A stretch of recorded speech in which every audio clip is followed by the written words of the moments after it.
আজকের সময়ে বিশ্ব রাজনীতি যতটা কমপ্লিকেটেড ততটাই সহজ আজ থেকে 30-40 বছর আগে ছিল, যখন দুনিয়া দুটো ভাগে ভাগ ছিল, সোভিয়েত সংগঠন আর আমেরিকা সহ পুরো ওয়েস্ট ব্লক। তখনকার সময়ে অন্যান্য দেশ হয় সোভিয়েত সংগঠনের দিকে থাকতো আর নয়তো আমেরিকার দিকে। কিন্তু আজকের কথা বললে সবকিছু পাল্টে গেছে, কারণ আজ ন্যাটোর কিছু দেশ রাশিয়ার দিকে যাচ্ছে আর সোভিয়েত সংগঠনের অংশ থাকা কিছু দেশ আমেরিকার দিকে যাচ্ছে।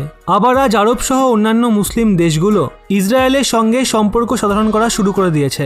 এর মাঝেই কিছুদিন ধরে এমন অনেক মিডিয়া রিপোর্ট সামনে বেরিয়ে আসছিল যে এবার আরব দেশের পর পাকিস্তান ও ইসরায়েলকে মান্যতা দিতে পারে। আর সম্ভাব্য পিস ডিলের জন্য পাকিস্তানের এক ডেলিগেশন ইসরায়েলেও গেছিল, যেখানে দুই দেশের আধিকারিকের মধ্যে এই শান্তি সমঝোতাকে নিয়ে আলোচনা হয়। পাকিস্তানের জন্য এটা ভালো সুযোগ, এক ঢিলে দুই পাখি নিশানা করতে পারে। প্রথমটা হলো যে আরব দেশ পাকিস্তানকে ইসরায়েলকে স্বীকৃতি দেওয়ায় বাধা দিচ্ছিল, সেটাও কেটে যাবে। আর তারপরে পাকিস্তানের সঙ্গে আরব দেশের সম্পর্ক সাধারণ হতে পারে, আর এর ফলে সে তুর্কি ও ইরানের বিরুদ্ধে গিয়ে ইসরায়েলের সঙ্গ নিতে পারবে। আর দ্বিতীয়ত, পাকিস্তান এই পিস ডিলের দরুন ইসরায়েলের কাছে অনেক শর্তও পেশ করতে পারে, সে হাতিয়ার নিয়েই হোক বা ইন্টেলিজেন্স শেয়ারিং। পাকিস্তানও জানে 1971 সালের ভারত পাকিস্তান যুদ্ধ হোক বা কার্গিল যুদ্ধ, ইসরায়েলের হাইটেক হাতিয়ার ও ইন্টেলিজেন্স শেয়ারিং ওই সময়ে ভারতের জয়ে বিশেষ ভূমিকা পালন করেছিল। এর জন্য এটা আশঙ্কা করা হচ্ছে যে যেভাবে ভারত ইসরায়েল ও প্যালেস্তিনের মাঝে কখনো কখনো নিউট্রাল হয়ে যায়, সেরকম পাকিস্তান ইসরায়েলকে স্বীকৃতি দেওয়ার পর যেভাবে এখন ইসরায়েল একতরফা ভারতের সমর্থন করে, তখন হয়তো ইসরায়েল ভারত আর পাকিস্তানের মাঝে নিউট্রাল হয়ে মত প্রকাশ করতে পারে। এটা তো ভবিষ্যৎই বলবে। কিন্তু আজ দ্রুত বদলানো সমীকরণের মাঝে ইসরায়েল ভারতকে এক বড় সংকেত দিয়ে দিয়েছে। আসলে হিন্দুস্তান টাইমসের তরফ থেকে এই খবর বেরিয়েছে যে ভারতে ইসরায়েলের অ্যাম্বাসেডর রন মালকা বলেছে ইসরায়েল তার বন্ধু ভারতকে সেই সমস্ত রকম সাহায্য করবে যা নিজেকে ডিফেন্ড করার জন্য ভারতের প্রয়োজন হবে। মানে ভারতের সুরক্ষার জন্য যত রকম সাহায্য লাগবে ইসরায়েল সেই সব সাহায্য করবে।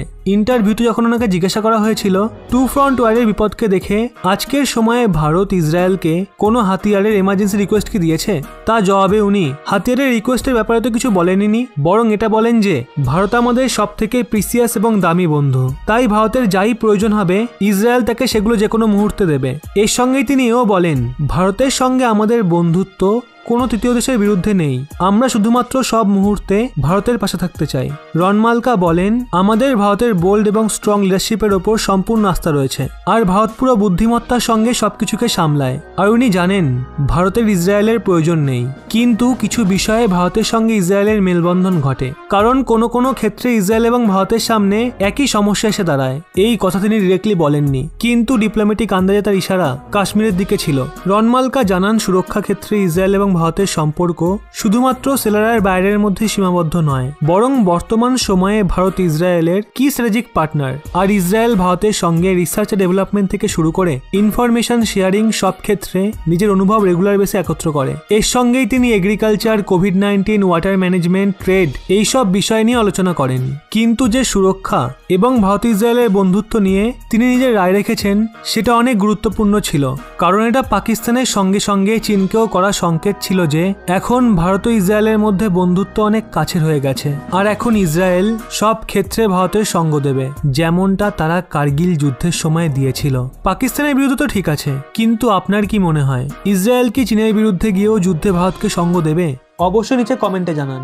পারলে এই সুখবরটি প্রত্যেককে শেয়ার করে দিন, এবং এরকমই ব্যাক টু ব্যাক আপডেট পেতে রহস্য বাংলা এই চ্যানেলটি সাবস্ক্রাইব করে পাশের বেল আইকনটি অল করে রাখুন।